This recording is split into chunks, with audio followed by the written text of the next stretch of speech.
Hey everyone, this is Jeff, aka Doug Brocale 2000. If you follow me on Twitter at all, if not, go follow me. Wanted to take some time to just kind of talk through the Showdown mods that a couple of us have been creating through Tabletop Simulator. So, if you don't know what Tabletop Simulator is, basically it is a tabletop simulator. It's just emulating or simulating the act of playing in person, but just virtually. And that's basically what this Showdown mod is that it's a way to play Showdown virtually. Um, which right now with COVID, it's tough to play in person. It's something I've been missing. I think a lot of us have been missing. So, and this has been as close to playing in person as you can get. Or at least I feel that way. Games are, almost as quick, which is awesome.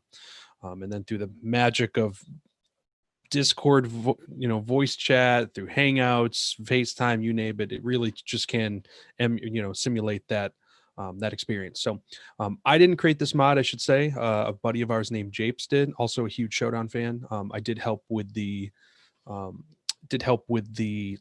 scans of the 2000 2001 cards, which I think look pretty cool.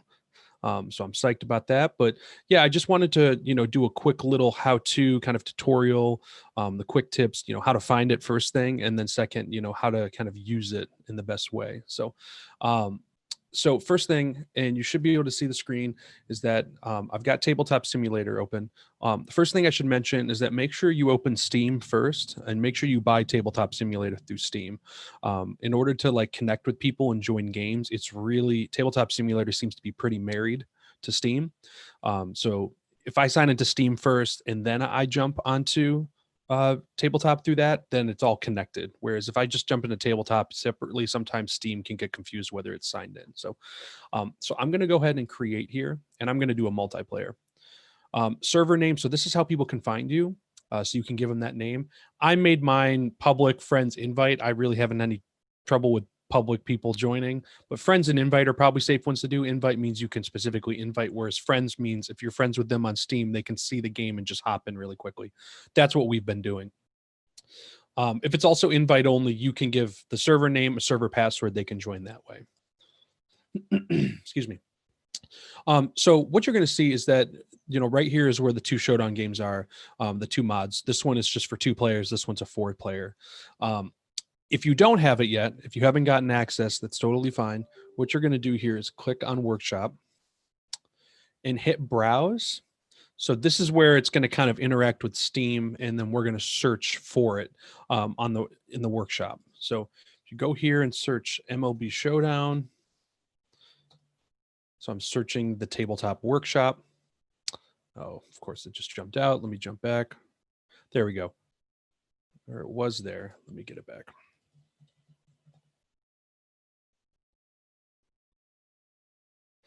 Okay, so this is where you can see them. So the VT Japes, that's the one that we've been working on, that we've been playing with. So this is the 2 player, and all you have to do, I believe, is just there's a little plus sign right there, which I'm already subscribed to. You just hit that one. And that'll add it to your workshop. It should do it almost instantly in TTS. I should mention that we don't have any strategy cards built into ours. The way we play Showdown, like our leagues are very much catered to just quicker games, no strategy cards. We add new rules instead of strategy to just kind of keep things moving, but it also, simulate a baseball game as close as possible. So, so once you get those added, that's when you go back to the game that you should see them show up like this. So I'm going to go ahead and just go into the 2-player one and load that. It's also worth mentioning that, TTS, it operates like a standard computer game. So it can go a little slower on slower computers. If you have better performance laptop or better performance desktop, it'll definitely run better. You probably won't even notice it. I'm on a MacBook Air. It sometimes struggles to run a bunch of things at once, but it really hasn't been too big of issues there. So so first thing, you can see that it's loading a couple things. It's loading actually the defense, the map. And the first thing I'll actually mention while that's loading is that if you right click anywhere on the board, I think you have to right click maybe on the board itself, this red part. The first thing I actually like to do is to switch to top down. So there's 3 there's first person, third person. First person, I know you can change some I think first or third that you can change some depth perception. I think that top down has been the best one. It's just probably the most efficient view of the entire playfield. So I really like that one. All right, so everything's loaded, so that's great. First thing I'm going to do, just because I like to do this first thing, I increase the size of the dice. Pretty much everything you can kind of just do whatever you want with it, which is pretty great. So if you go to the dice and hover over it, and let's say you hold the plus sign, it'll just make this thing a baseball essentially, which it's great just because when you're rolling, all you want to do is just see the number. So it really doesn't have to be an actual small dice. These aren't dangerously sized 20-sided dice that are being thrown around. So first thing I might as well just mention with the dice and just kind of take a look at the play field. So we've got bench, stadium, bullpen. I would say for the most part, everybody's been kind of putting everything on the board. Just really depends on what you want to do. It's nice to see all the cards that way. You've got the batting lineup, and then of course the simulating dugouts and the field. So first thing I'll mention with the die. So the big thing here, you can pick it up and you can roll it. It's great. It's again simulating a real world experience.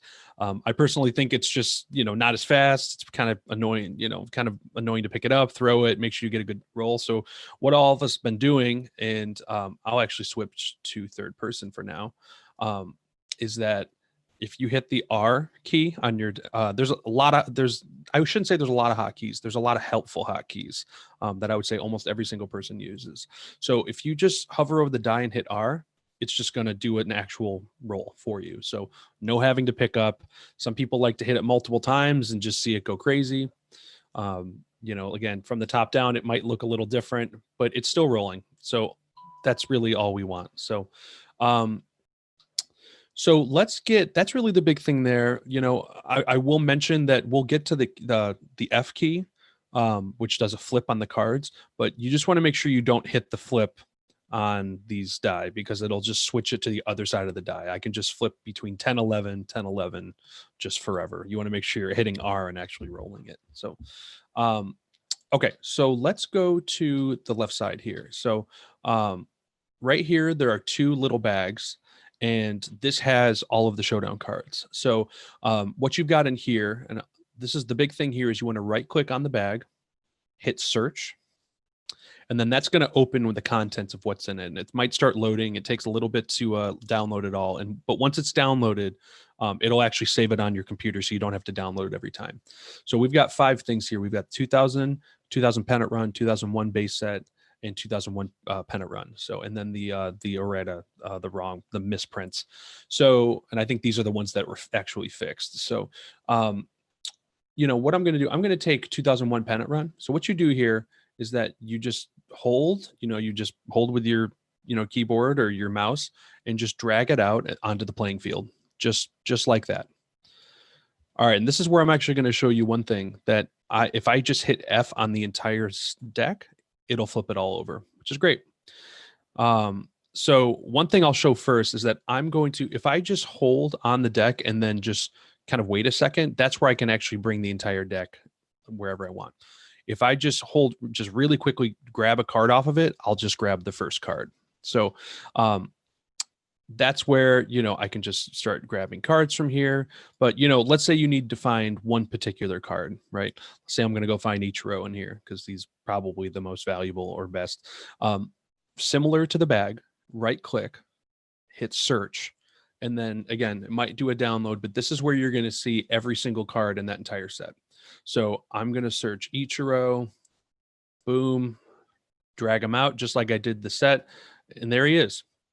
So one thing you can probably already see is that it's tough to see actually what is on each card without, crazily zooming in, which is not super efficient.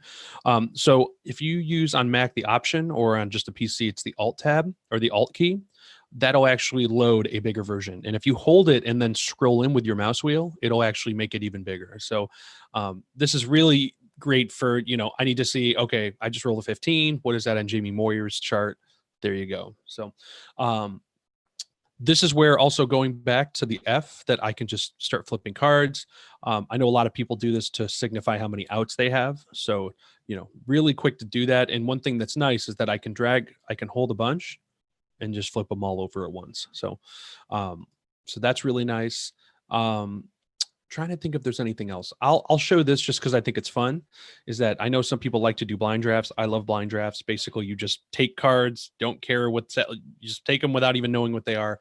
And so, what if you do here? If I grab the entire deck, and let's say I just start shaking it, it'll actually you can see it's starting to change who the top card is because I'm actually shuffling it. And then one thing that's fun is that if I right click on this and hit deal, it'll actually deal me an automated card. So, and if you have multiple people around the, around the table, especially in that 4-player example, you can actually start dealing out cards. People can start filling in their gaps.